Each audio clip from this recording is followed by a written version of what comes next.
Did you know there are still a good number of hero reworks and adjustments are yet to come in global server? Yes, you heard me right. We're still lacking around 8 upcoming good hero reworks in honor of Kings Global. So hey guys, Mist here. In this video, I'll talk about 8 upcoming hero reworks in honor of Kings Global, which are already available in honor of Kings China. So let's dive in, shall we?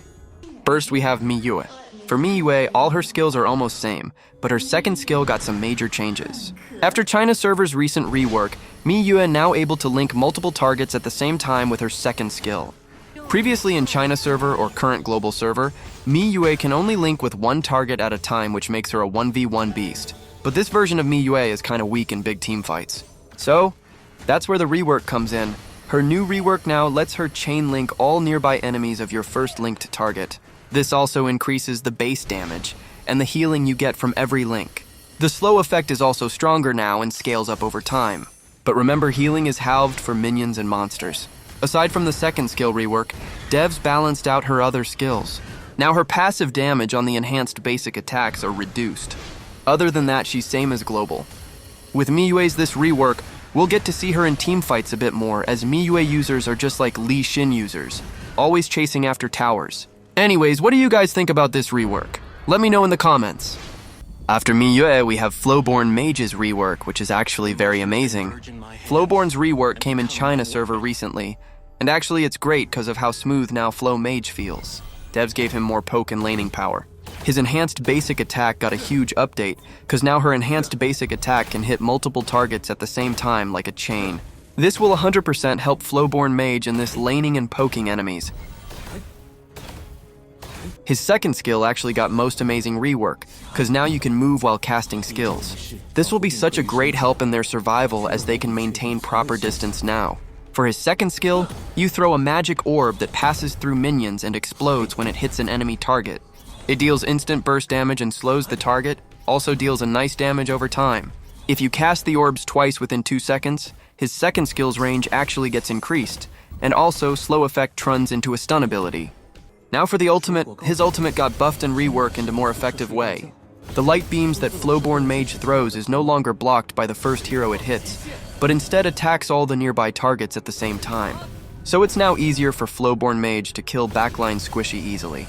Overall, with these rework of FLOWBORN and her damage, how the skills works, and everything, FLOWBORN has become a very dangerous mage. Next up, we have Monkey King Wukong. Wukong's rework in China server actually made him a lore-accurate character. Now there's a new mechanic added in Wukong.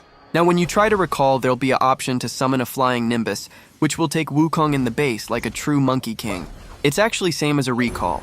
Any damage will cancel the recall, and the time it takes to go back to the base is also same as normal recall. But do you know where you need to use this mechanism?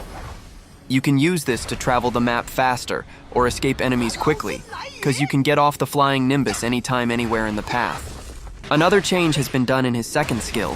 Now whenever you use your second skill and hit a target, Wukong leaves a clone behind to attack once. If there's 3 enemies in this second skill's path, you can leave up to 3 clone at the same time to attack.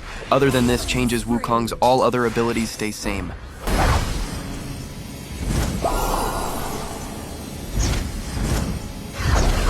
Li Xin's rework really did make him more overpowered.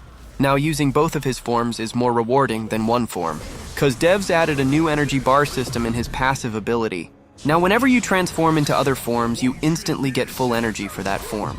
This energy drains by 10 points every second, but if you switch into other from while you still have some energy left, it'll automatically convert into energy for other form. While this energy bar remains, your passive abilities are boosted by up to 100%. Now for his revenge form. Now Li Xin can attack while running by holding his first skill. So you can run using first skill, but also can deal damage if enemies are nearby. Aside from first skill, you can now finally move while casting his third skill. We all know his revenge form's third skill has a CC knockup ability, but previously we couldn't run while using this, but now we can move while casting third skill.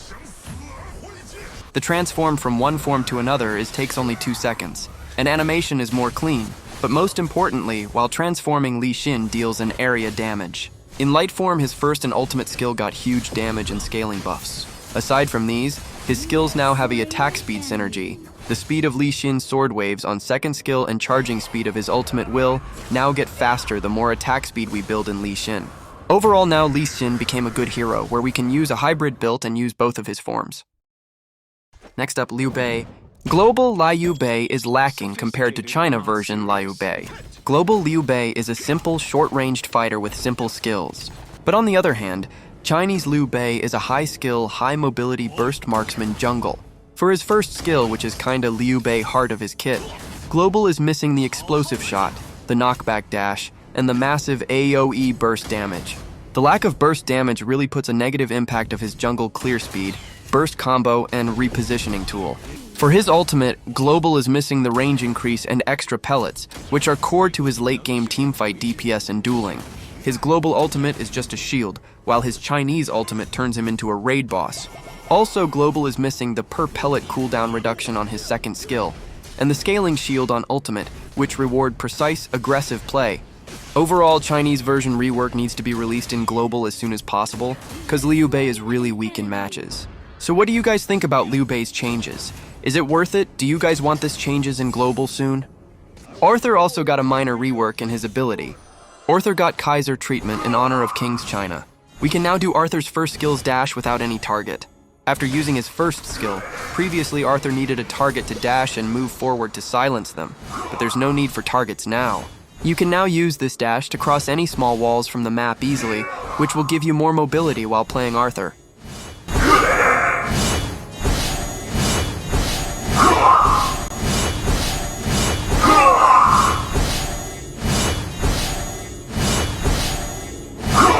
SIMA Yi got a visual adjustment and changes. He also got a major change in this main mechanics. SIMA Yi now uses mana instead of stacks for casting his skills. So be ready to become dependent in blue buff more while playing SIMA Yi. Other than that, SIMA Yi also got visual and animation changes for all of his skills. Let's check it out, both global and reworked version. 现在轮到我说话。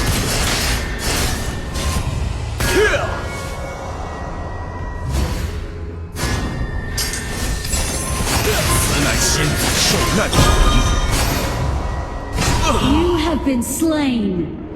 知识与无知都是灾难之源。 You have slain an enemy.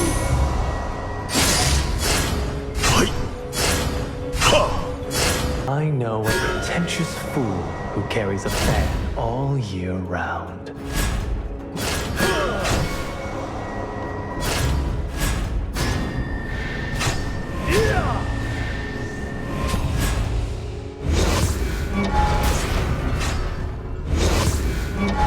The universe does not care about... Now lastly, we have our all-famous Liu Bei.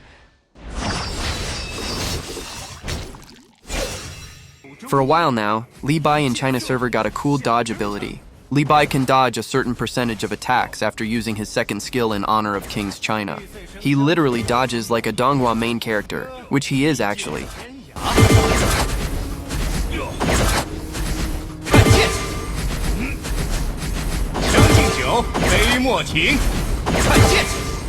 So, that's all for hero reworks, which were lacking in global server but will soon get released. Which hero rework do you guys think needs to be released as soon as possible? In my case, I would love to see that Wukong's rework, especially with his flawless skin. Anyways, thanks for watching. Make sure to like, share, subscribe, and hit the bell icon for more contents.